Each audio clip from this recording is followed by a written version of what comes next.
Assalamu alaikum, inshallah you're well guys. So today I'm going to speak about a game changer and probably the biggest news which has impacted apprenticeships since at least when I started my career. Now you guys know in recent years there's been a bit of a mind shift change. Parents and teachers are now more receptive towards apprenticeships, but there are still certain careers for which you must go to university. So for example, if you want to become a doctor, dentist, optometrist, pharmacist, you must have a university degree. But this week that all changed because a new degree apprenticeship was announced for doctors. Firstly, don't start searching for schemes just yet because like I mentioned, the apprenticeship program only got announced this week. It will take around a year for training providers to come up with a delivery plan, with the first scheme due to start around September 2023.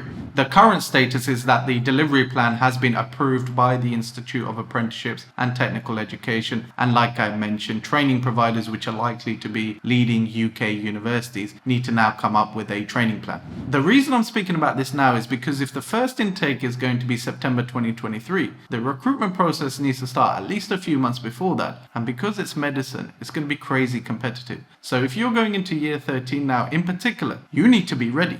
At a high level, it's a 5-year apprenticeship with the same entry requirements as if you're applying to a medical school at university. So if you got grades of around 3Bs or ABC, like I did at A level, it's going to be difficult for you to get in. You'll also be employed as an apprentice with an NHS organisation. I'd expect the biggest employers to be NHS Hospital Trust, but you can also work in the private sector as well. And like apprentices in other industries, you'll also be paid a salary whilst you're working, whilst you're learning, and you'll obtain a degree from a medical school approved by the General Medical Council. So it's definitely not going to be a Mickey Mouse degree. Most importantly, you won't pay a penny towards your university degree, so you won't have any student debt. And once you complete the apprenticeship, you'll go into your foundation years as normal, so you'll do your F1 followed by your F2, which is the same career pathway as those who would go for the university route. There's a few points to bear in mind, guys. So firstly, it's important to note that the apprenticeship standard is in line with the General Medical Council's outcome for graduates. So if you go and do an apprenticeship, you will have to do the same training, go through the same medical education as those who will go down the university route.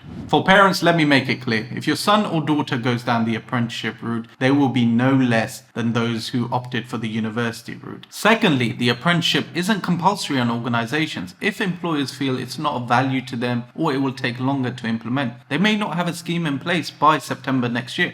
One of the reasons why the apprenticeship was brought in was to help organisations who struggle to train and retain doctors. But if an organisation doesn't have that problem, they may not offer an apprenticeship. Also, those who already have a degree are eligible to apply, which is very different to apprenticeships in other industries. Normally, employers aren't very keen to take on people who already have a degree, but in medicine it makes sense. The reason why is because a lot of people enter medicine after completing a degree in a related field, say biomedical sciences, so this option may appeal to them because they can now apply for an apprenticeship and avoid all the university fees. In terms of money, you'll definitely be getting paid whilst you're an apprentice. The guidelines make it clear that organisations must pay at least the national minimum wage, which to be honest with you is peanuts. It's less than £5 an hour, but they don't state an upper limit. The likelihood is that the organizations are going to be paying a competitive salary. But in my opinion, it shouldn't matter what they're paying because the free degree and the experience that they're offering should be worth much more than the salary. The training costs, of which the largest part is going to be your degree, are funded by the apprenticeship levy, which is a tax on all employers who have a pay bill of over £3 million. The apprenticeship levy is paid to the government and employers can then claim up to £27,000 of your training costs directly from the government.